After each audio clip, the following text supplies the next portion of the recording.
Oi, pessoal, eu sou a Amanda Brandão. E eu sou o Bruno Botelho. E, Bruno, a gente está aqui hoje por um bom motivo, um ótimo motivo. Um ótimo motivo, um dos melhores e um dos maiores nomes do cinema nacional, não é mesmo? Nossa, nem fala, eu tô muito feliz que a gente finalmente conseguiu trazer ele aqui nesse podcast. A gente está recebendo para uma entrevista mais do que especial ele que é diretor, montador, amado pelo público brasileiro e tudo que faz muito bem feito. O querido Daniel Rezende, muito obrigada por estar aqui com a gente. Eu que agradeço, eu tava esperando, assim, eu ficava assim, quando é que eles vão me chamar? Quando é que eles vão me chamar? Que eu mentira. queria... Não é mentira, não. Né, não. Eu tô muito feliz, mas é que eu acho que as coisas acontecem no momento certo. Sim. Então, assim, vir aqui para poder falar desse filme...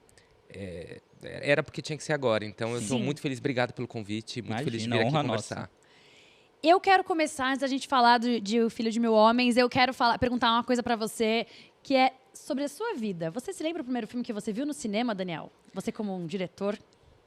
Olha, as minhas primeiras lembranças são Fantasia, Peter Pan e algum filme dos Trapalhões. A sua lembrança é boa, você tem boa memória, né? Eu não lembro qual foi primeiro, mas as primeiras lembranças são definitivamente o filme dos Trapalhões, que todo ano saía um filme dos Trapalhões. Eu não sei como eles conseguiam fazer um filme por ano naquela época, mas É porque era um filme quase TV, né? É porque eles já sabiam que no final do ano ia lançar filme e eu morava em Guarulhos e tinha um cinema em Guarulhos, que era o Cinestar, e a fila dava volta no quarteirão, assim, era na rua, era um cinema de rua.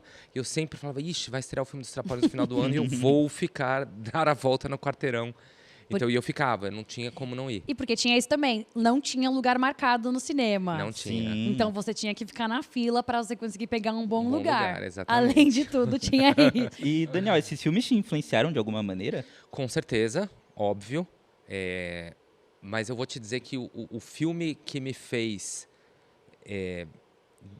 não decidir fazer cinema, mas o que me encantou a ponto de... foi quando eu saí de Os Goonies. Eu devia ter 10 anos. Eu saí do cinema e eu saí tão extasiado com aquela experiência que eu falei... quer dizer, não falei isso, mas eu me lembro da sensação de dizer... Eu queria gerar nas pessoas o que eu estou sentindo agora. Sim. Então, acho que Os Goonies foi quando criança e depois um pouco mais velho, quando eu decidi fazer cinema, foi quando eu vi Cidadão Kane, que está aqui atrás, em algum lugar, o pôster. Aliás, vou já aproveitar para dizer... Pode aproveitar. Olha só, adoro vocês, adoro cinema. Não sei se eu odeio cinema, mas estamos aqui. Mas eu queria dizer que não tem um pôster de filme brasileiro aqui atrás de mim, gente. Você está certíssimo. Não tem um pôster de filme brasileiro e a gente precisa mudar isso. Sim. Então, a gente vai fazer um pacto agora, como eu já comecei falando sobre isso, que um dos primeiros que tem que entrar aqui é O Filho de Mil Homens. Pronto. Arrasou. Atenção, Netflix, manda um pôster aqui pra cá pra gente mudar. Pode ser um bem grandão do Filho de Mil Homens, tá? A gente faz rasura neles, né? Você tá vendo? Mas a gente... Tem problema, um pode fazer. nele. A gente faz a rasura. Mas eu concordo com o Daniel. Um dos Sim. meus filmes favoritos da vida é o Auto da Compadecida, que marcou Eu muito amo a minha também, vida. sim. Assim. Tem que estar aqui atrás, gente, Ele desculpa. tem que estar. Eu demorei muito pra assistir Central do Brasil, mas se tornou rapidamente o meu filme top 5 favoritos. A gente gravou um episódio recentemente e eu falei, tá no meu top 5. Tem que estar aqui atrás Tem que também. estar aqui atrás também. Vários tem que estar aqui atrás, na Exato, verdade, né? Exato. Vários seus estariam, né? Cidade de Deus, por exemplo. Cidade de Deus, filmes que eu montei, Sim. alguns seguramente estariam aqui. Com certeza. E um da Turma da Mônica tem que entrar aqui Tem também. que entrar... Uma coisa que eu ia te perguntar, não tem nada a ver, nem tá na pauta, mas quando você assistiu os Goonies e tudo, você teve essa lembrança que te moldou como pessoa e profissional hoje em dia, você não passou pela sua cabeça ser ator? E passou, Passou? em algum momento. Aí eu fui fazer um curso fui me inscrever num curso para aprender a atuar, passei e eu passei tanta vergonha que eu vi que não era isso, que o meu negócio era ficar atrás das câmeras mesmo. Sim. E eu até hoje... Eu acho que o mundo é um mundo mais feliz comigo, não na frente das câmeras. É um mundo melhor. Foi uma boa decisão. Eu reconheço. Não sei se de eu estar atrás das câmeras o mundo é melhor, mas de eu não estar na frente das câmeras, com certeza o mundo é melhor. O mundo é melhor que você atrás das câmeras, Daniel, com certeza. Sim. Não, assim, não tem o que dizer, não é, Bruno? Não, a gente com concorda. certeza. Como montador, como diretor, como roteirista, não tem como... E a gente pode até começar a falar de Filho de Mil Homens, que é um filme que mexeu muito comigo, assim. É um filme muito bonito, muito poético. E eu queria te falar que eu não li o livro. E o filme me deu vontade de ler o livro. olha que curioso, assim, porque normalmente quando a gente... Adaptação literária é sempre assim. Ou a pessoa odeia, porque não tem nada a ver com o livro, você fala, não teve nada a ver. Ou a pessoa se basta. Com Já o filme. descarta ver a obra original, né? Exato. Então achei muito legal isso que o filme me trouxe, assim, essa vontade de saber mais dessa história, de entrar mais nessa história.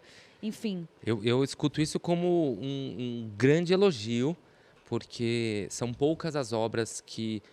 eu acho que são feitos muitos filmes por ano no mundo inteiro, há muitas décadas. Os filmes que ficam são poucos, né? Os filmes que ficam, aquele filme que você fala, não, eu quero... ou que eu fico pensando nele no dia seguinte, na semana seguinte, pro resto da vida, ou eu quero ler o livro. Que elogio...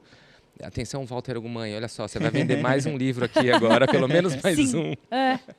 Não, o próprio Walter Ugumãe, que é o escritor do livro, né, de O Filho de Mil Homens, ele assistiu ao filme há pouco tempo atrás, e eu estava muito nervoso, porque... Ele não estava junto com você na filmagem? Não, muito pelo contrário.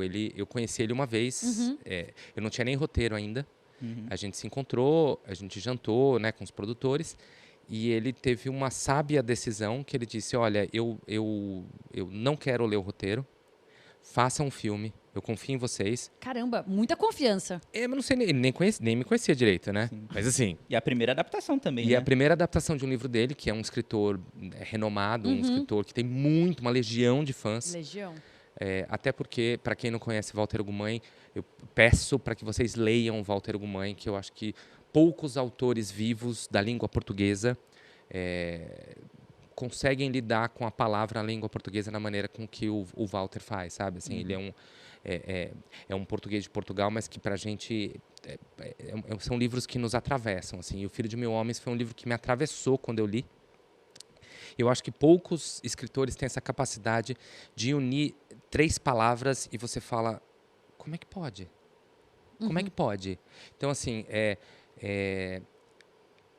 eu comecei a falar um monte de coisa, mas para dizer que quando ele assistiu o filme, desculpa, voltando. Quando a gente jantou, ele disse que não queria participar. Sim. Ele falou assim, olha, eu sei escrever livro. Ele falou assim, eu sei escrever livro, eu não sei fazer cinema. Então, eu vou ler o roteiro, eu vou querer ajudar, eu vou atrapalhar, o filme vai ficar pior e todo mundo vai sair perdendo. Então, façam um filme e aí quando estiver pronto vocês me chamam. É uma generosidade até, Sim. né? Eu acho que foi lindo. Ele foi corajoso, porque Muito! mal sabia por onde ele podia ir, né? A gente mesmo falou, a gente quer adaptar esse filme, mas muita gente dizia, quando a gente falou que a gente ia adaptar esse livro, que era um livro inadaptável. É um livro difícil de ser adaptado, Sim. né? Deu pra perceber, assistindo ao filme, que é um livro difícil de ser adaptado, né? Principalmente porque o livro é de uma prosa poética tão incrível. E ele é um pouco fluxo de pensamentos. Então, ele vai descrevendo as situações, mas ele vai falando pelas sensações dos personagens, pelas emoções. Então, às vezes, as cenas não são exatamente tão concretas. Então, era difícil. E ele flerta com o realismo mágico, ele flerta com o não tempo, ele flerta com o não lugar. Então, ele deixou na nossa mão. A gente fez todo um processo que a gente vai falar sobre ele. E aí, há poucos meses, ele assistiu ao filme. Ele chegou, foi a segunda vez que eu encontrei com ele. Ele chegou para assistir ao filme. E eu não sei quem é que estava mais nervoso. E aí, você estava nervoso, ele assistiu. Ele assistiu, eu estava quietinho na poltrona de trás do cinema. E até onde eu sei, ele chorou o filme inteiro, do começo ao fim. Que é um ótimo sinal, né? Que é um ótimo sinal. E a hora que acabou, ele ficou um pouco, até meio sem palavras, assim, no começo. E ele ficou muito apaixonado pelo filme. Ele ficou muito grato, ele ficou muito emocionado. Ele foi atravessado. É muito lindo, porque eu fui atravessado pelo livro. E todo mundo que leu esse livro foi atravessado por esse livro. Então, não tem nenhum elogio maior do que o autor ter sido atravessado pelo filme. Inclusive, ele disse por aí, eu só estou dizendo isso porque ele publicamente disse que ele acha que o filme talvez seja melhor que o livro. Nossa. Sério que ele disse isso? Um autor do tamanho dele reconhecer isso, né? Algumas vezes ele disse isso. Que legal. A gente vai torcer para que ele tenha sido muito honesto. Não, ele realmente gostou muito. Então, acho que não tem elogio melhor que esse. Talvez um elogio melhor que esse seja alguém assistir o filme e ficar com vontade de ler o livro. Aí, ó. Viu? Então já veio um elogio melhor que esse. Então, o que eu trouxe pra você. Não, eu realmente fiquei muito curiosa para ler o livro, porque eu fiquei curiosa para ver como que essa história é contada no livro. Por quê? Não tem muita fala no começo ali, né? O Santoro, ele tá descobrindo ali algumas coisas. Não é descobrindo a palavra, mas ele mostrando como ele é sem falar. E eu falei, cara, como que será que isso é no livro, sabe? E aí tudo que acontecia no filme, eu pensava, como será que isso é contado no livro? Porque me deixava curiosa, sabe? Legal. De saber mais. Muito louco, Então né? já vou te contar aqui, vou tirar um pouco das suas curiosidades antes de você ler o livro. Que, óbvio, quando você vai adaptar um livro, qualquer livro que seja, né? Mesmo aqueles livros que são mais visuais e mais... Não vou dizer fáceis de adaptar, porque nenhum livro é fácil de adaptar, mas eles não são tão difíceis. Uhum. O livro, evidentemente, o personagem do Crisóstomo é um pouco diferente. Ele fala bastante até no livro. Ah, sério? Bastante não, mas ele fala no livro, né? Então tem algumas diferenças.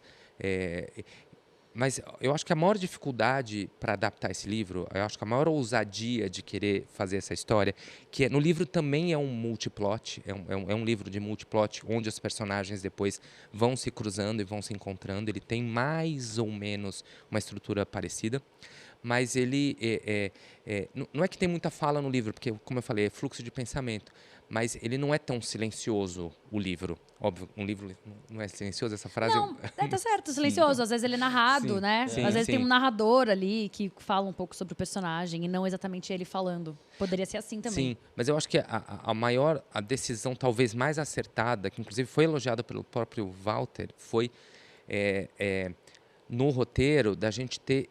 A gente foi, durante o processo de escrita do roteiro, a gente teve que ir se desapegando da palavra do Walter.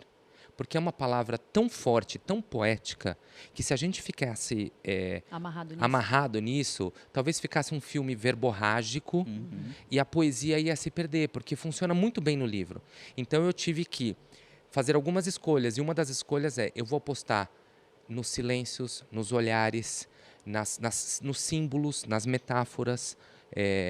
Vou criar situações que não são exatamente as mesmas do livro, mas são muito próximas, onde a imagem vai te contar, mesmo que você não entenda. No começo do filme tem coisas que você não entende, e depois tudo vai fazendo algum sentido sem que alguém te conte aquilo.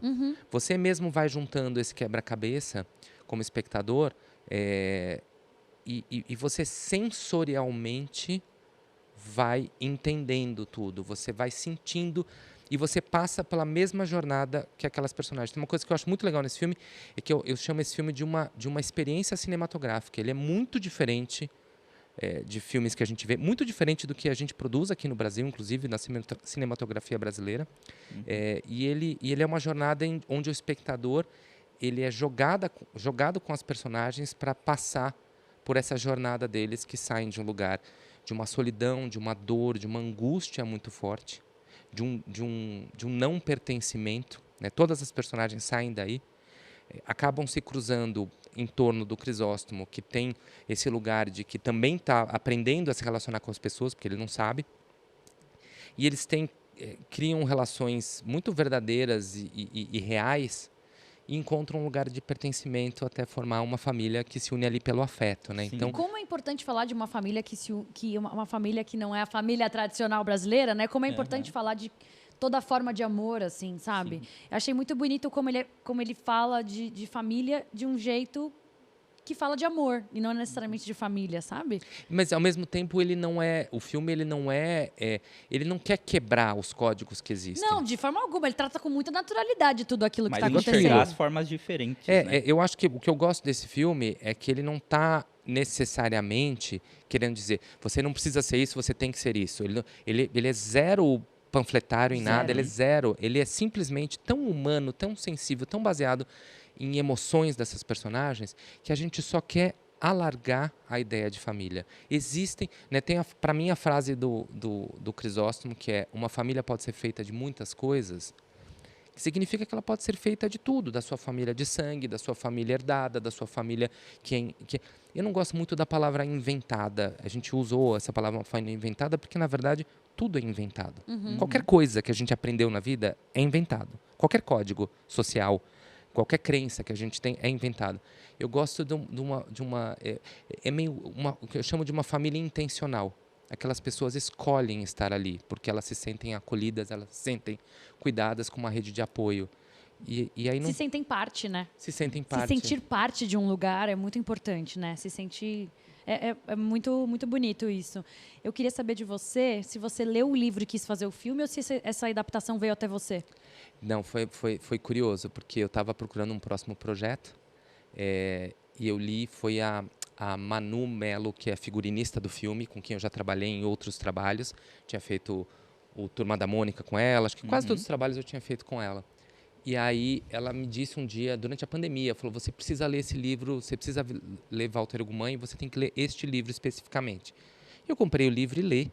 E no primeiro capítulo, começa a contar a história do Crisóstomo, no primeiro capítulo, eu meio que já falei para mim mesmo, esse é o próximo projeto que eu vou fazer. Eu preciso contar essa história no primeiro capítulo. Já meio nas primeiras páginas, assim. Foi muito louco. E eu ia lendo e eu falava, nossa, mas eu preciso contar essa história. Eu começava a imaginar como é que eu ia filmar, e eu ia lendo. E quando acabou, eu falei, e agora? Tá pronto o filme, preciso fazer. Mas como fazer como? Eu vou para Portugal, vou bater na casa do Walter Ugumãe e falar... E Já aí, pensam dele, né? tem uma frase no primeiro capítulo do livro que é muito emblemática desse livro, que inclusive está no filme, que é: pensava que quando se sonha tão grande, a realidade aprende. Essa é uma frase que ficou famosa do livro. E eu só sonhava que eu ia fazer esse filme. E eu acabo de ler o livro e eu descubro que a Bionica Filmes, com quem eu vinha trabalhando já nos Turmas da Mônica há 7 anos, junto com a Barry Company, tinham acabado de comprar os direitos do livro e estavam procurando o diretor. Mas Nossa, foi. olha, momento perfeito, Você né? mandou um WhatsApp ali, né? Eu falei, olha só, gente, eu só queria contar para vocês que vocês acharam o diretor. Tá pronto o filme, E inclusive. aqui a gente vai fazer, e que a gente vai sonhar grande. E corta para, estamos aqui falando sobre o Que filme. legal. Foi meio que um projeto que foi nascendo assim, e você junto e sem querer tava ali. Você tava dentro dele, assim. E com a plena certeza de que a gente ia fazer um filme muito lindo, muito emocionante, muito, muito tocante, assim. E que todo mundo que fosse se envolver com esse filme, incluindo a equipe, de todo mundo da equipe, todos os atores que fizeram, que são maravilhosos, inclusive. A própria Netflix, quando ela entrou, a Netflix estava procurando um filme que fosse um filme um pouco mais... eu não gosto da palavra autoral, porque todo filme, para mim, é, de alguma forma, autoral. Mas eles estavam procurando um filme que tivesse uma narrativa um pouco diferente, para abranger um pouco o público deles. Eles estavam procurando um projeto e a gente chegou com este projeto. Já tinha um roteiro e já tinha o Rodrigo Santoro, que tinha lido o roteiro e tinha se apaixonado pelo projeto. E aí ele falou, olha, foi muito legal quando... Hoje a gente está nos assuntos assim, um puxa o outro, né? Mas é isso assim. É assim, podcast é assim. A gente vai, quando a gente vê, a gente se perdeu. Já foi embora, Quando a gente chegou num roteiro que a gente estava muito feliz, né? Tanto eu como os produtores do filme, a Barry Company e a Bionica Filmes, todo mundo estava muito feliz. A gente mandou para o Rodrigo, porque eu já escrevi, eu já pensava que... Isso que eu ia perguntar, o Rodrigo era uma pessoa? Você já Era. estava na sua cabeça? Já tava. Eu sabia, eu tinha uma sensação de que se eu eu tive que esperar a hora certa, mas se eu mandasse esse roteiro pro Rodrigo, ele ia ler, porque eu tinha trabalhado com o Rodrigo no Turma da Mônica. Ele fez aquela participação maravilhosa do Louco. Amo. E a gente tinha sido tão legal que eu falei, a gente precisa fazer uma coisa maior juntos, né? E aí, quando eu escrevendo o roteiro, eu falava, cara, se isso aqui chegar no Rodrigo, se ele topar fazer, eu acho que talvez não tenha um Crisóstomo melhor. E ele leu, e ele me ligou e falou, olha, fui atravessado por esse roteiro, é lindo, eu quero fazer, eu não tenho a menor ideia, eu também falo isso porque ele já disse isso publicamente. Ele falou, eu não tenho a menor ideia de como fazer esse personagem é muito difícil. Ele falou, eu vi um vídeo dele ontem falando sobre isso, que foi um personagem muito dificílimo pra ele. Porque ele é muito difícil mesmo. E aí ele falou, eu não tenho ideia de como fazer esse personagem, eu só não consigo falar não, eu preciso fazer. Então foi uma jornada muito linda e todo mundo que foi entrando no projeto foi entrando com uma dedicação e com um amor tão grande, porque a gente estava precisando tanto falar sobre os assuntos que esse filme fala. Uhum. E aí, quando a gente chegou na Netflix já com o Rodrigo, eles entraram também um pouco nessa energia que a gente chama da energia da luz laranja, que a gente falava que aquela luz laranja Que entra no personagem. que sai do umbigo do Crisóstomo, que é uma metáfora, né, de como ele se conecta com a natureza e com as pessoas. A gente dizia que esse filme tinha essa energia. E é muito lindo você me falar que o filme te emocionou e o filme te tocou, porque é isso, a gente queria que essa luz laranja, que saiu no roteiro, que chegou, que estava no roteiro, que chegou em todas as pessoas que participaram, que agora chegue no espectador e que a gente fale dos assuntos que são tão importantes para esse filme, que tão importantes. É um filme tão atemporal e, ao mesmo tempo, tão atual. A gente não sabe nem mais ou menos em que época que ele se passa, em que ano, que nem tem isso, né? Essa dúvida, né? Eu até perguntar a questão da ambientação também no Brasil, né? Dessa escolha e como você acha que ela fez com que a gente se conectasse ainda mais com esses personagens, com essa história, né? Você sabe que a gente até flertou com a ideia de filmar em Portugal, né? Sim. Sério? Flertamos com a ideia e desistimos rapidamente. Mas não, é só porque como tinha esse lugar de pequenas vilas paradas no tempo, que tem uma em cada esquina em Portugal, Uhum. e o próprio livro tem isso, né? Ele se passa em algum lugar que ele nunca identifica e num tempo que ele nunca identifica. Uhum. E eu queria que isso tivesse no filme, essa sensação de que não sei quando é, mas que pode ser hoje. Então a direção de arte, e eu queria dizer que todo mundo que participou, todos os cabeças de equipe, os coautores do filme, a fotografia, a direção de arte, o figurino, a caracterização, a música, todo mundo a montagem, todo mundo que co-criou esse filme estava muito imbuído de encontrar esse não tempo e esse não lugar. Tô muito curiosa pra saber onde é esse não lugar, porque aquelas casinhas de Vou caverninha... te contar onde é que a gente filmou. Não dá, aquela casinha, gente, eu quero morar nela. A gente filmou toda a parte que é de praia, a gente filmou em Búzios, Sim. numa praia que chama José Gonçalves, eu acho. Se não me engano, me falha a memória. Não Que é uma conheço. praia escondida em Búzios. Ela até é apelidada de a Praia Escondida. E toda a parte que é vila, tanto a Vila de Casas Brancas quanto a Vila de Casa de Pedras, a gente filmou na Chapada Diamantina, em Igatu, que é uma pequena vila de 400 habitantes, 400 e poucos habitantes, na Chapada Diamantina, na Bahia. Aliás, queria mandar um beijo para a galera de Igatu, que eles receberam a gente de uma maneira... Imagina uma vila de 400 habitantes e chegam 100 pessoas para fazer um filme. Para ficar 5 semanas lá. Foram 5 semanas lá. Foram 5 semanas lá, entre preparação e filmagem e tal, e mais algumas semanas em Búzios, para a parte da praia.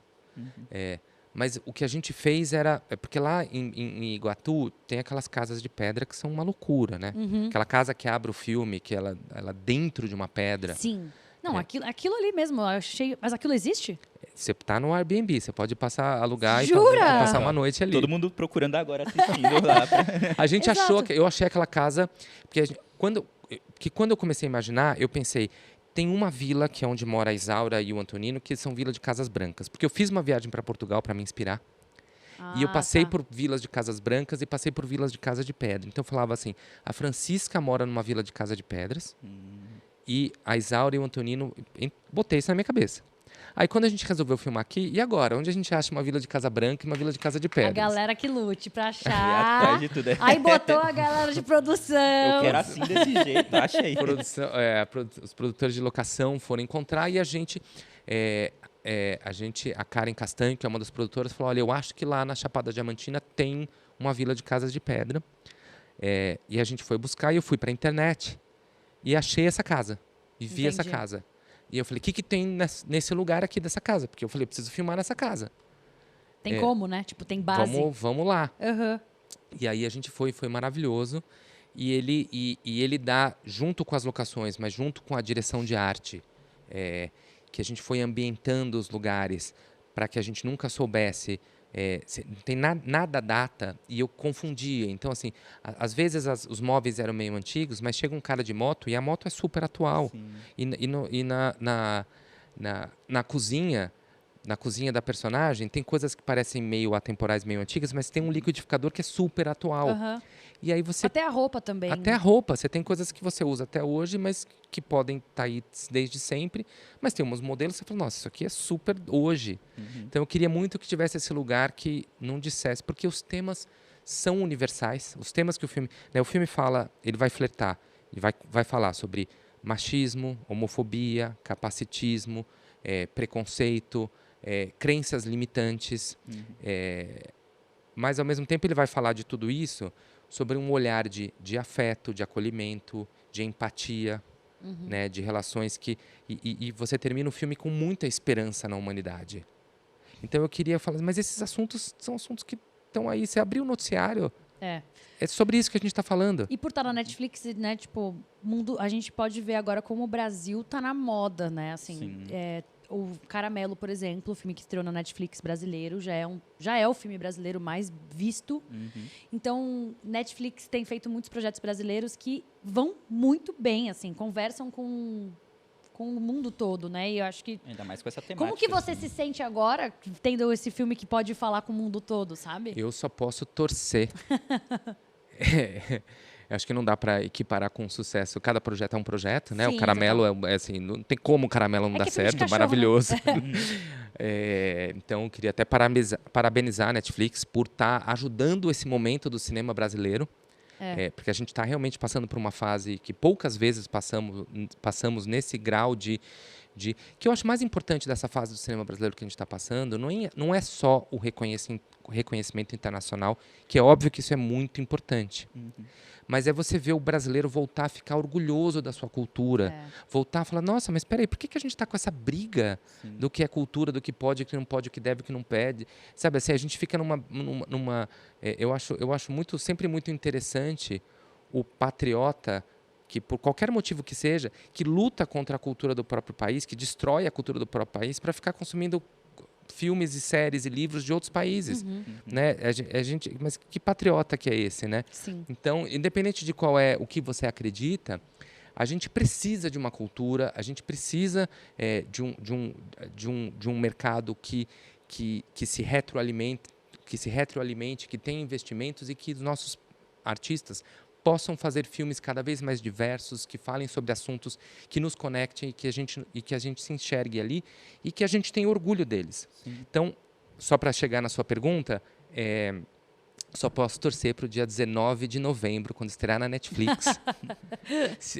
Isso aqui tá no ar, assim, vai estrear já já. Vou dizer para você, você já vai lá na Netflix, entra lá, O Filho de Mil Homens, já aperta Avise-me, que isso ajuda o algoritmo. Ah, é verdade. Isso ajuda muito o algoritmo. E quando o filme estrear, quando você assistir, conte para os seus amiguinhos, conte para sua família, porque eu acho que, mais do que qualquer coisa, eu acho que mais do que a gente está aproveitando esse momento do cinema brasileiro e esse filme que vai chegar no dia 19 de novembro em 190 países no mundo, num momento em que as pessoas estão interessadas em ver o que o Brasil está produzindo, Exatamente.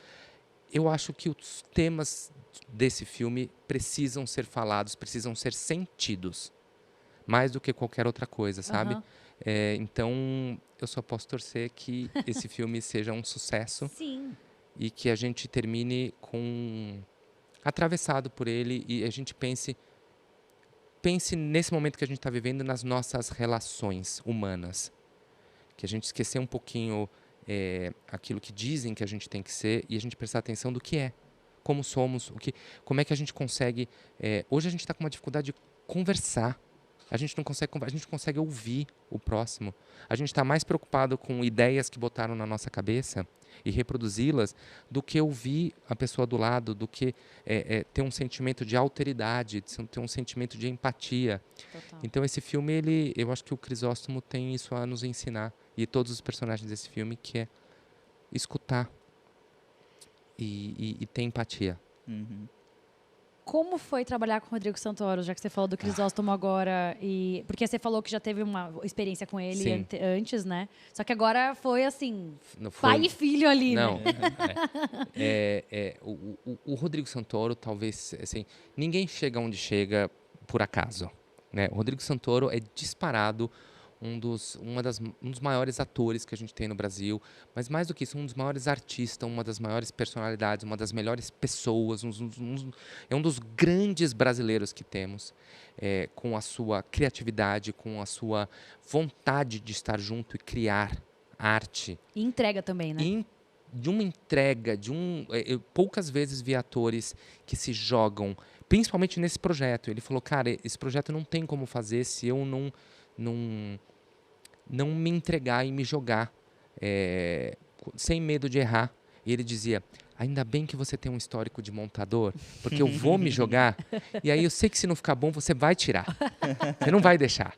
Então, eu diria que sei lá, um dos maiores e melhores, não só atores e artistas, mas seres humanos com quem eu já trabalhei, com quem eu convivo, que eu tenho a honra de hoje ser um parceiro, de querer continuar, e que a gente dividiu essa empreitada que era muito importante para mim nesse filme, que era... Esse filme fala sobre muitos assuntos, né? Ele, como a gente já falou, ele alarga a ideia de família, ele fala muito sobre paternidade, que a gente pode falar já já, mas uma coisa que era muito importante para mim era criar uma referência de masculino do qual eu queria ter orgulho de ver na tela. Eu tenho uma coisa que eu sempre digo, eu quando era moleque, as minhas referências de masculino eram Rock e Rambo. Essas eram as minhas referências de masculino. Os heróis de ação, né? O masculino é isso. Essa é a masculinidade. Esse é o masculino que forma. E aí, quando você para pensar, a Bell Hooks tem um livro que é muito maravilhoso, chamado Vontade de Mudar, Vontade da Mudança. Não sei. É um livro que fala sobre o masculino e a masculinidade.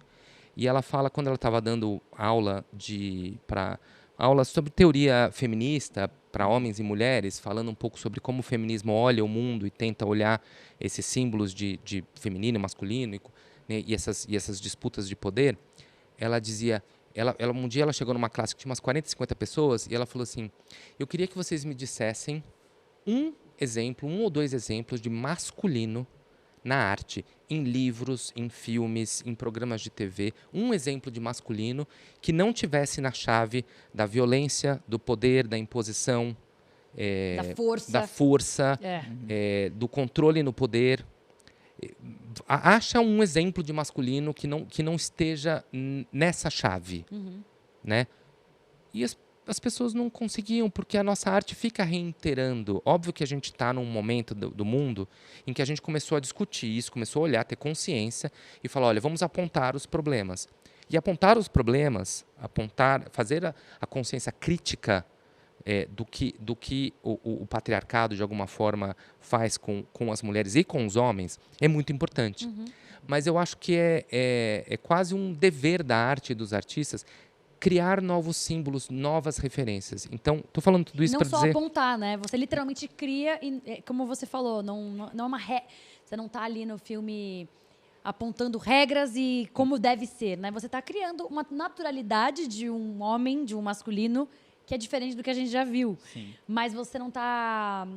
Eu vou falar uma coisa, usar uma palavra que eu não queria usar. Cagando regra. Sim. Não é cagar regra, Eu né? acho que a pior coisa que existe quando a gente quer mudar o mundo é chegar cagando regra. Exato. E o Crisóstomo é o oposto disso. Oposto. Ele simplesmente fala, eu não sei como é que é, vamos aprender juntos, o que você tem a dizer, deixa eu te escutar. Então, assim, eu queria criar, e aí o Rodrigo foi um parceiro muito grande nessa construção, de deixar uma referência de masculino, que é exatamente um masculino que trabalha na empatia, que trabalha na escuta. Então, um dos motivos pelo qual a gente tirou muito diálogo do filme, e principalmente do Crisóstomo, o Crisóstomo fala muito pouco na primeira metade do filme. Ele fala muito pouco. Porque eu dizia, se eu estou criando uma referência de masculino que fala pouco, ele tem tempo de escutar. E a gente criou um personagem no filme, que é um personagem muito conectado com a natureza, então ele escuta a concha, ele passa, os 5 sentidos dele são muito aguçados. Ele cheira a concha, ele pega a areia, ele está muito conectado com os 5 sentidos da natureza. Mas ele não é um cara que chega falando, é assim que tem que ser. Então, a gente criou um masculino que é um masculino que eu queria ter visto quando eu estava me formando como homem. Eu acho, já que você falou O caga-regra? caga-regra, eu vou dizer assim, eu acho o masculino do Crisóstomo um puta homem. Aham. Aham. Puta homem. Sim. Não sei se eu posso falar isso. Claro, expressivamente. pode. Sim. Então, e o Rodrigo foi muito parceiro nessa construção do que seria isso, sem nenhum tipo de imposição, não pode ser assim, ou tem que ser assado. Não, é só tá ali, sinta, conecte-se, e aí depois você vai em casa e pensar nas tuas escolhas, como isso passa na sua vida, sabe? Isso foi muito bonito. Vocês criaram esse Crisóstomo juntos, assim? Tipo, ele trouxe coisas que você não tinha Muito, pensado antes? Muito. A gente, durante o roteiro, a gente lia o roteiro, ele vinha com coisa, ele vinha com pesquisa. O Rodrigo é incansável. Incansável. Quanto tempo foi esse processo que vocês passaram? Na melhor maneira possível. A gente... eu sou ruim de memória, tá? Mas, assim, a gente ficou... entre ler roteiro e comentar, assim, dele falar quero fazer o filme pra gente filmar, deve ter sido aí pelo menos quase um ano. Uhum. Entre ele falar quero fazer o filme e a gente filmar. E aí, na preparação mesmo, que aí é mais próximo da filmagem, eu acho que ele chegou 1 mês e meio antes de filmar, que a gente começou a ensaiar muito. Mas antes desse ensaio, a gente ficava vendo vídeos, estudos de como é que era, porque a gente criou um personagem que é um cara que cresceu um pouco à parte da sociedade, né? Isso é um pouco diferente do livro, na verdade, tá? Já dando um semi-spoiler aqui, não sei se eu posso. Tá. Mas é um pouquinho diferente do livro. A gente criou um personagem que é um pouco que cresce à parte da sociedade, logo ele não foi condicionado. A ser o que a sociedade espera que seja. E Essa ele estrutura, simplesmente né? Ele vive o tempo real, ele é presente com a natureza, mas ele não sabe se relacionar muito com as pessoas. Aham. E aí ele vai, a partir do momento que ele começa a sentir que ele precisa ter alguém para conviver, para ensinar e aprender, que ele vai em busca de um filho, ele começa ele mesmo ter que aprender a sentir e se relacionar. Então, mas quem é esse cara? Quem é esse cara? Porque o filme ele flerta com uma fábula. Sim, tem vários simbolismos também. É recheado E aí de eu achei simbolismo. isso super difícil de se fazer, assim. Queria até Traduzir ouvir. na tela, né? Isso É, daí. exato. Queria até ouvir de você qual foi o maior desafio para você nessa adaptação, assim. O maior desafio foi acreditar que o que a gente estava fazendo Ia se encaixar. ia se encaixar. Eu não tinha certeza de tudo. Eu sentia que... tem uma frase do livro também, que quase entrou no filme, mas não entrou, que é muito linda, do Walter Ugumãe, que ele fala: confiava por instinto que confiar já era a resposta. Isso aí é só uma frase no meio do meio de um parágrafo. Dentre tantas que Dentre tem. tantas. É uma atrás da outra, assim. E aí, eu sentia, ia tentando no roteiro, depois a gente ia com os coautores. Será que a gente vai por aqui? Como é que a gente cria os simbolismos? A gente foi filmar, a gente fez uma cena dificílima no fundo do mar, cheia de simbolismos, que foi muito difícil de fazer. A gente foi criando simbolismo nas pequenas coisas, Sim. na maneira com que a gente, por exemplo, a casa da Isaura, que a direção de arte pintou, fez toda uma pintura de arte, que parece que você está enjaulado dentro daquela casa. Todas as pequenas coisas foram muito pensadas, a maneira como eles se vestem. Tudo era muito difícil, porque tudo poderia cair numa coisa meio ou nonsense, ou o ser por apenas ser. E no Crisóstomo era o personagem mais difícil de todos, porque como é que... O Rodrigo sempre falava, como é que a gente humaniza ele? Mesmo sendo uma fábula, Sim. eu preciso acreditar que esse cara existe. Uhum. E eu preciso me conectar com ele. Mas ele é totalmente incrível. Ah, você está falando isso depois que a gente trabalhou muito para chegar nesse Claro. resultado. Eu quero dizer, vocês chegaram lá. Sim, não, eu te agradeço, eu te escuto como elogio, porque foi muito difícil. Vocês chegaram lá, acho que. Mas acho que vem da conexão entre os personagens e com a natureza, que você também acabou de explicar, né? Que vem que isso que as pessoas se identificam, não é? Muito, muito. E a natureza nos ajudou. Porque quando a gente foi filmar em Búzios, a gente escolheu Búzios porque Búzios é bom de filmar, porque é uma cidade litorânea que não chove muito. E Eu tive a sorte da única vez na minha vida que eu fui pra Búzios chover. Eu ouvi isso de você, é uma tristeza profunda. Pegou porque, de errado, né? juro, gente, chuva eterna. Fiquei 5 dias em Búzios dentro do hotel. Mas tudo bem. Mas foram os únicos 5 dias que Que choveu na choveram na história história. de Búzios. Não, Sim, acho que brincadeira. sim. Eu acho que sim. Pode falar, eu acho que sim. Não, é porque você vai ver, Búzios tem cacto na praia, né? Sim, E só exato. nasce cacto num lugar que não chove muito. Então é um lugar que não chove muito, mas venta muito. E a gente foi filmar em agosto, que é o mês que mais venta. Então tinha ventos de 70 km por hora. Então, às vezes, a gente... E aí eu inventei a Casa do Crisóstomo na minha cabeça, quando eu estava tentando fazer. Eu falei, o personagem do Crisóstomo é um personagem que não tem barreiras, porque como ele não foi condicionado pela sociedade, ele não tem essa armadura de crenças limitantes. Então, quando eu imaginei a casa dele, eu imaginei uma casa que não tinha portas e janelas. Era toda aberta para a natureza. A natureza está dentro da casa dele. Tem até a fala do menino. Você já ouviu falar de porta? Já ouviu falar de porta? Só que como você filma... Primeiro que a gente teve que construir aquela casa, que Isso aquela que eu ia casa não perguntar. existe. Aquela casa lá foi feita na praia, né? Foi feita na praia, uma casa cenográfica. A gente construiu a casa, ela foi destruída no dia seguinte, do último dia de filmagem. Eu fiquei muito triste, eu chorei muito. Dó. E aí a gente tinha que lidar com os ventos que eram muito... Só que isso imprimiu na tela. Então, à noite, quando ele está gritando na praia, as ondas, o vento na areia, tudo isso imprime e dá um realismo mágico. Sim. Então, a natureza nos ajudou muito e nos ajudou para essa conexão do Crisóstomo com a natureza. Assim. Então, a gente foi escolher os lugares pensando nisso, para essa construção. Uhum. E essa questão de produção, que pelo que você está falando, teve muita questão de produção, assim, de pesquisa tal, e orçamento, assim.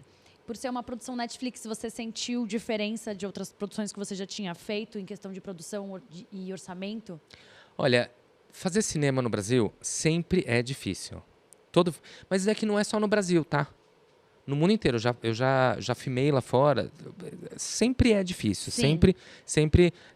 O que eu acho mais importante com a Netflix foi, mais do que qualquer coisa, foi que a gente enxergou o mesmo filme logo no início. E vocês estavam todos alinhados. Porque eu acho que isso é a grande questão para você... Independente do recurso que você tem para fazer um filme, sempre é difícil. Mas independente do tamanho ou recurso que você tem, quando todo mundo está enxergando o mesmo filme, o que significa que o diretor, de alguma forma, tem um caminho que ele consegue expressar para a produção, para a equipe, para os atores e para todo mundo, e todo mundo enxerga o mesmo filme, e está todo mundo concordando com aquilo. Compasso, né, na dança. Eu acho que, independente do recurso que você tem, você foca para o lugar que está todo mundo no mesmo lugar. Porque o difícil é quando você tem recurso, que sempre é pouco, pouco não, mas sempre todo recurso é limitado, Sim. como o planeta. O planeta tem recursos limitados. Sim. Se a gente ficar achando que a gente pode tudo, Indo vai lá dar pra ruim. Marte, né? Sim. Agora, se a Pra gente, todo Marte. mundo entende que os recursos do planeta são limitados e a gente precisa colaborar coletivamente, todo mundo está entendendo isso. Tem que encontrar um Aí jeito, eu acho né? que temos uma... Então, assim, foi uma experiência muito maravilhosa com a Netflix, assim, sabe? Deles acreditarem no filme. É muito ousado da Netflix ter topado fazer esse filme, porque é um filme muito diferente do que a Netflix tem produzido no Brasil. Mas eles acreditaram, eles foram muito respeitosos, a gente era junto. Então, queria dizer que a experiência foi muito maravilhosa. Eu espero muito que o filme seja um sucesso para que a gente possa fazer mais filmes, para que a Netflix seja cada vez mais plural nos projetos, porque o algoritmo ele tende a fazer a gente repetir o que deu certo. Sim. Uhum. Isso é um problema que não é da Netflix, é do mundo de hoje, né? A gente acaba vendo nas nossas sociais timelines as todas. mesmas coisas, porque o algoritmo ele te dá aquilo que você viu. Então, o maior problema do mundo que a gente está vivendo agora é isso, é a gente ficar se repetindo só naquilo que é certo, que é seguro. Quase a criatividade, hoje em dia, é muito complexa, né? Porque, assim, você quer ser criativo numa coisa, eu digo isso criação da internet, tá? Sim. Você quer ser criativo e criar coisas diferentes. Só que o que está sendo assistido é aquilo que está sendo produzido todos os dias e parece que a criatividade vai sendo minada. Você fica meio refém, né? Você fica Exatamente, refém né? aquilo e você fala, mas eu não quero fazer isso aqui. E, tipo, parece que você é obrigado a seguir o que está sendo feito, porque Sim. senão você não vai ter visualização. É uma máquina cruel. É cruel. É uma máquina cruel. Então, por isso eu queria agradecer a Netflix de ter topado a ousadia assim, e a coragem de fazer esse filme. É um filme muito poético, muito bonito. Ele é um assim. filme muito poético, ele é um filme de uma beleza, eu acho, assim. Ele é tão delicado quanto o Crisóstomo. Exato. É exatamente isso. Queria te perguntar uma coisa que eu reparei. É. Turma da Mônica, você tinha isso aqui com eles. Aham. E tem isso no filme, né? Virou um Eu vou- código de Daniel. Eu virou vou te dizer mais. Se você for da Netflix numa série que ganhou um Emmy internacional de melhor comédia chamada Ninguém Tá Olhando, Aham. sou suspeito para falar sobre essa série. Se você olhar no último episódio, Tem isso? todos eles fazem assim. Porque é uma coisa que eu faço. Eu emprestei pro Cascão, porque é uma coisa que eu sempre faço. Eu acho tão bonito dois positivos, assim. E aí eu trouxe pro Cascão e eu trouxe pro Ninguém Tá Olhando e eu não resisti de... Vocês viram como eu reparo na sua obra? Virou um easter egg. Ó pra você, ó. Virou um easter egg de Daniel Rezende isso aqui? Vamos ver o próximo projeto. Vamos ver, vou ficar Eu acho de que, olho. óbvio que eu não vou impor coisas que não fazem sentido, mas eu achei tão bonitinho É, a personagem quando faz isso pro Antonino. E de tipo, tá tudo bem, tá né? tudo bem. É. No bingo não tem, eu não tinha colocado isso no bingo. No bingo eu fiz uma outra coisa que eu acho divertida no bingo, que ele faz assim, e aí olha que a hora que o diretor olha pro lado, ele faz assim, né? Então eu fiz essa brincadeira. Ah, tá. Outro código. Aí quando eu fui pro Turma da Mônica, eu achei que isso aqui não ia Não ia cair casar muito bem. muito, né, com o filme. No Bingo eu já falei- servia mais, né? Aí eu falei, eu acho que isso aqui, que é muito meu, Sim. porque eu acho que o bonito de todo autor é, de alguma forma, você se colocar no projeto que você está fazendo, no filme que você está fazendo, na história que você está contando. Quanto mais pessoal for o filme, de alguma forma, mais ele se conecta com as pessoas, porque tem verdade. Sim. Então, sim, você reparou certo. Isso aqui sou um pouco eu, É um assim. pouco E seu, num né? filme tão humano como você está falando do Filho de Mil Homens, né? Você se conectar dessa maneira com sua equipe, acho que acaba refletindo muito, né? Do que vocês estão mostrando em tela, né? Muito, e tá impresso na tela, assim. Eu acho que todo mundo colocou muito carinho, muito esforço, muita empatia durante a feitura desse filme e tá na tela. E o Filho de Mil Homens marca ali, de certa forma, um marco, um novo momento ali na sua carreira. O que esse filme mais se difere dos seus outros projetos? Como diretor, né, como montador, eu fiz muitos filmes muito diferentes, né? Se você pegar Cidade de Deus, Diários de Motocicleta, As Melhores Coisas do Mundo, Tropa de Elite 1 e 2, Árvore da Vida... Você se meteu como montador nesse filme? Não. Um pouquinho, mas não. Não. Quem montou foi o Marcelo Junqueira. Você não tem vontade de ir lá e... Não, eu confesso que teve algumas cenas que eu pedi porque ele era tão pessoal, teve algumas cenas que eu mexi e brinquei um pouquinho. Aham. Mas esse filme é montado pelo Marcelo Junqueira. A gente teve 2 outros montadores que também entraram no processo como montagem adicional. A Duda Casoni e o Daniel Weber. E eu mexi um pouquinho, mas a montagem é do Marcelo Junqueira. Aliás, um beijo para todos vocês. Te atrapalhei, eu te perguntei da diferença dos seus filmes. Desculpa. Não, imagina. Aqui a gente é uma família, gente. A conexão aqui é pelo afeto. É difícil conversar com a Amanda e Daniel, gente. A gente muda de assunto muito rápido. Não, mas eu fiz filmes como montador muito diferentes um do outro, né? E tive a sorte de trabalhar com diretores e diretoras que eu admiro, né? Trabalhei com Fernando Meirelles, com Walter Salles, com Laís Bodansky, com Karl Hamburger, Zé Padilha, Terrence Malick. Então, assim, melhor escola que essa, desculpa, não E existe. muito diferentes também, né? Um do... Completamente diferentes. Então, eu gosto dessa coisa de nunca me repetir. Quando eu comecei a dirigir, talvez um pouco influenciado pelos Goonies, eu gosto um pouco desse cinema que tem profundidade, que tem uma excelência na feitura, mas que flerta com algo pop, que se comunica com o espectador num lugar pop. Então, Bingo é super pop. Turma da Mônica, eu acho que não existe Total, nada mais né? pop no Brasil. Sim. O próprio Ninguém Tá Olhando, a série da Netflix, tem um lugar super pop ali. Daqueles ângelos de cabelo vermelho e gravata vermelha. Então, eu sei. Só que aí chegou num momento que eu falei, não, eu preciso ir para um outro lugar. Eu preciso ir para poesia, eu preciso ir... Porque acho que tem um lugar... Mas eu acho que Laços tem uma coisa bem poética. Eu te agradeço de você não dizer acha? isso. Eu acho super poético. Sim. Para um lado mais infanto-juvenil ali. Mas, Mas Sim. é sim, com totalmente certeza. poético pra sim. mim. Eu acho que ele tem uma sensibilidade muito, muito grande, os Tem. filmes da Turma da Mônica. E esse filme, O Filho de Mil Homens, também tem uma sensibilidade aflorada num grau. Mas eu acho que ele tem a ver com o meu momento de de pensamento como ser humano, como homem, como artista, de visão de mundo, e que o Filho de Mil Homens, por isso que quando eu li o livro, eu falei, é sobre isso que eu quero falar.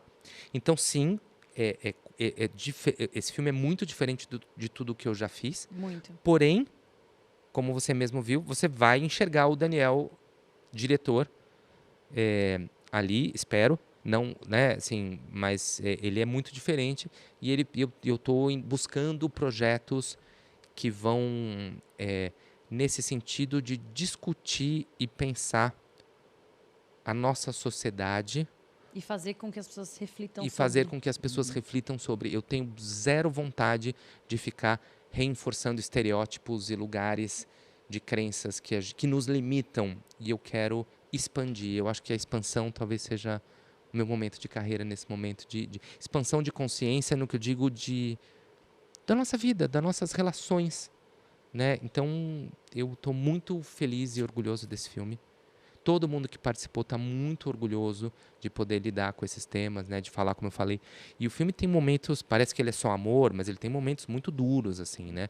Ele tem uma crueldade na relação humana, às vezes, ali, que é difícil, mas você termina esperançoso na humanidade.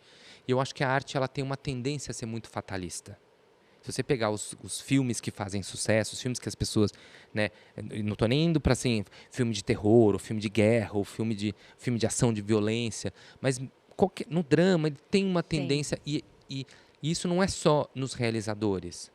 O público ressalta, esse filme é cruel, como se um filme que seja cruel e fatalista tivesse mais relevância artística, olha só, relevância artística, do que um filme que é um pouco mais esperançoso. Como se a gente achasse que a esperança na humanidade ou a bondade na humanidade fosse menor do que a violência na humanidade. Que é justamente o que a gente precisa, né? Enquanto a gente estiver reforçando, enquanto o algoritmo estiver pedindo para a gente fazer mais explosão, a gente continua num mundo que tem muita explosão. Sim. Enquanto a arte começa a repensar isso e redesenhar e inventar mundos novos, por isso que eu estou gostando muito da fábula ou da metáfora. O próprio Ninguém Tá Olhando tem muito disso, né? Eu crio aquele escritório Ângelos, Universo, aqueles ângelos, mas na verdade eu estou falando dos seres humanos. Eu estou criticando ou fazendo ali uma crônica sobre os ângelos, mas eu estou falando da humanidade, para a gente refletir sobre as nossas escolhas, né? Sim. E a gente está chegando nos minutos finais. Jura já? Mas não acabou de juro. começar? Não, infelizmente. E é impossível não falar com o Daniel e não falar de carreira. Coisas, Sim. né? A gente tem um tempinho aqui, se você quiser fazer uma pergunta de carreira, é agora, Bruno.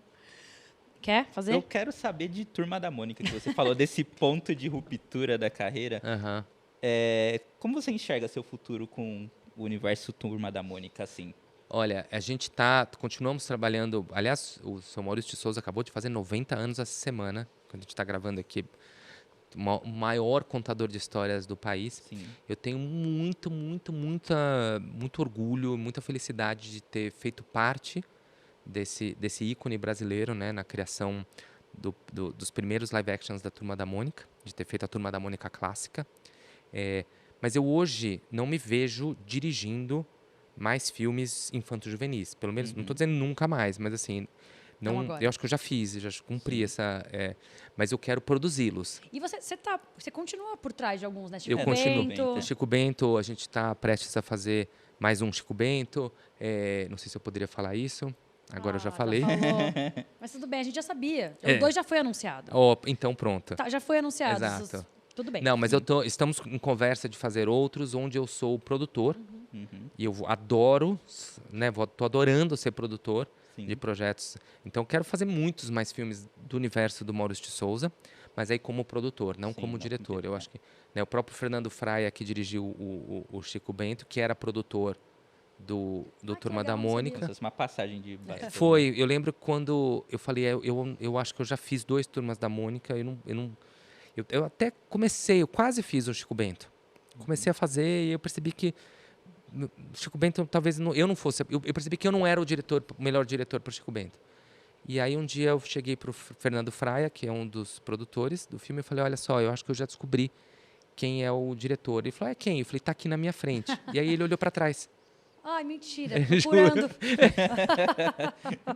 E ele demorou para entender que era ele. E ainda bem que ele entendeu, porque ele fez. Chico Bento é um Trabalho filme belíssimo, maravilhoso, gente. Gente, eu amei Chico Bento de uma maneira... Um dos melhores do ano, assim, Não, tipo, sim, facilmente. foi um dos melhores do ano, facilmente. Eu amei de uma maneira, eu fiquei muito... Eu fui arrebatada por esse filme. Porque eu ri, eu me emocionei.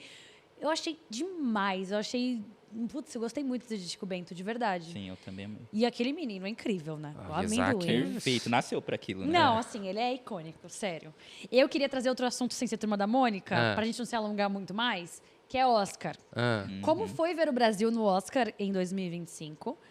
E como é os bastidores de ser um votante? Porque a gente nunca recebeu um votante do Oscar. Quem não sabe, o Daniel é um votante do Oscar. Eu tô com raiva que a gente não falou mais disso, mas que a gente não tem mais 2 horas pra falar disso. Mas como que é?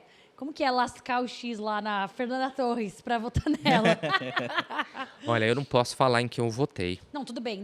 Não quero falar que Tô você pa- votou partindo- nela. Não tô falando isso. Não Estou estou... partindo desse pressuposto que eu não vou falar em quem eu votei, porque eu não posso. A gente não pode. É muito legal ver, porque eu fui chamado para integrar a academia em 2005. Porque o Cidade de Deus foi indicado ao Oscar em 2004, Sim. nas 4 categorias. E aí todos os indicados ao Oscar do filme foram convidados no ano seguinte para fazer parte da academia, né? Então, desde 2005, eu sou membro e voto. E votar era muito diferente, porque eram pouquíssimos brasileiros, inclusive, que eram membros da academia, eram bem poucos na época. E você recebia DVD na sua casa, você votava na cédula, você fazia o X, você botava no correio Nossa. e ia para lá. Agora é online. Agora é tudo online. Hoje a gente tem mais de 50 membros no Brasil e todo ano aumenta e cresce. Esse ano, no Festival do Rio, o CEO da academia, o Bill Kramer, veio para o Brasil, porque a gente está vivendo um momento tão bonito, depois de ter ganhado o Oscar de melhor filme internacional. Ele veio conhecer os membros. Então, assim, a gente estamos em outro momento agora. Então, óbvio que esse ano foi um ano muito especial, né? Porque a gente não só ganhou o primeiro Oscar, mas a gente ganhou um primeiro Oscar com Walter Salles, que é também uma entidade do nosso cinema, da nossa cinematografia, com um filme tão importante como Ainda Estou Aqui, e com a Fernanda sendo simplesmente Fernanda. Sim. Maravilhosa. Foi muito legal ver lá Foi muito incrível todo esse processo. E o que é o mais legal é que essa sensação que eu ainda estou aqui fez com que o brasileiro retomasse esse orgulho, essa vontade. Um filme vai puxando o outro, sabe? Então, você tem tantos filmes participando em festivais, você tem filmes sendo produzidos. Os 2 últimos anos, a safra de filmes nacionais foi simplesmente maravilhosa. Maravilhosa. Sim. Era cada filme que você via e falou, nossa, jura que a gente está produzindo? Que fase boa. E tomara que a gente continue assim. Então, para o filme independente, para as políticas públicas, para o cinema independente, para o cinema que é financiado com dinheiro que não é público, para os filmes de plataforma, e por isso a Netflix, tão importante, está investindo, continuar investindo em grandes séries e continuar investindo em filmes tão plurais como, por exemplo, Caramelo e O Filho de Mil Homens. Isso é muito importante para a gente. E é óbvio que isso internacionalmente, a academia está de olho no Brasil, porque o que os brasileiros fizeram no perfil do Instagram da academia, Ninguém faz, né? o próprio Bill falou assim, a academia, o perfil da academia é um antes e depois de Fernanda Torres. Sim. Então, isso é muito legal. É muito louco mesmo. E é muito legal você ver isso dos bastidores, né? Assim, você encontra, hoje você vai em festas, você vai em eventos do cinema e você encontra outros membros da Academia Brasileira, o que não acontecia há 20 anos, né? Isso é Então, difícil. está numa fase muito legal.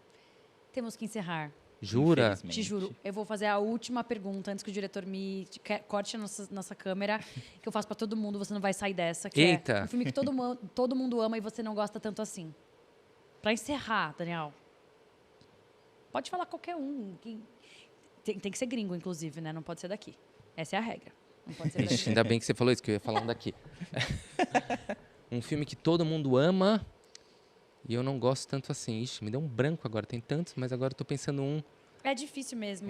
Não, eu vou arriscar. Eu vou falar de um filme brasileiro. Tá bom. Eu vou falar. eu vou cometer eu vou ser massacrado.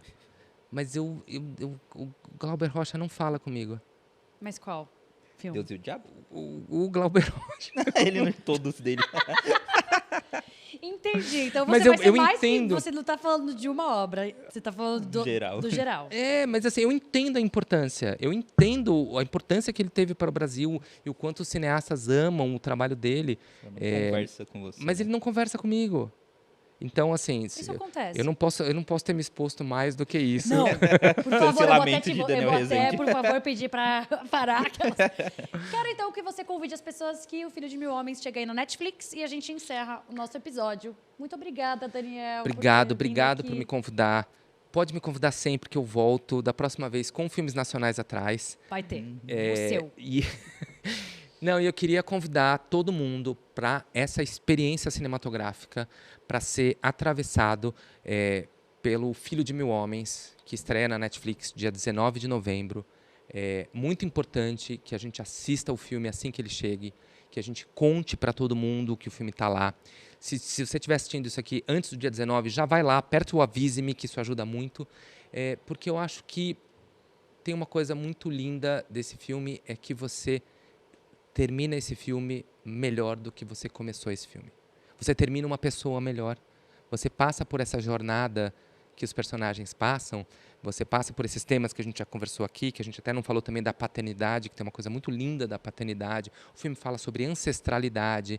Ele fala do que a gente deixa aqui no mundo, quando a gente educa os nossos filhos e aprende com os nossos filhos. Mas mais do que tudo, a maneira com que você se relaciona com outro ser humano, eu tenho certeza que será impactada por esse filme da melhor maneira possível. Então, a gente precisa de um mundo com mais afeto, com mais escuta e com mais alteridade. Então, que O Filho de Mil Homens e que a luz laranja do Crisóstomo transpasse a tela, chegue em você e que chegue no seu amiguinho do lado, que você fale no grupo da família e que a gente possa produzir mais e mais filmes diferentes no Brasil, para todos os públicos, contando todas as histórias e que a gente possa trazer poesia para a tela. Muito obrigada mais uma vez, Daniel. Uma honra ter você aqui. É uma honra conversar com você. Eu que agradeço muito. Obrigada, Bruno, mais uma vez, Obrigada, pela Amanda. parceria. Obrigado, Daniel. Um prazer falar com você. Obrigado vocês. E qualquer coisa me chama que eu tô por aí. Quero que você volte aqui várias vezes, aqui pra Com gente falar de certeza. outras coisas. Agora falar um pouco mais dos seus gostos de filmes e séries, o que você assiste. A gente faz um episódio focado em Daniel. Pode ser? Todo mundo vai acabar assim. Gente, agradeço vocês também que ficaram com a gente até aqui, ouviram esse episódio até o final. Muito obrigada. Tem episódio novo toda quinta-feira, então já sabe. Se inscreve no canal do Adoro Cinema ou ativa o sininho aí da sua plataforma de áudio favorita e classifica esse podcast com o quê? 5 estrelas, que a gente merece. A gente fica por aqui, um beijo e até a próxima. Tchau, gente!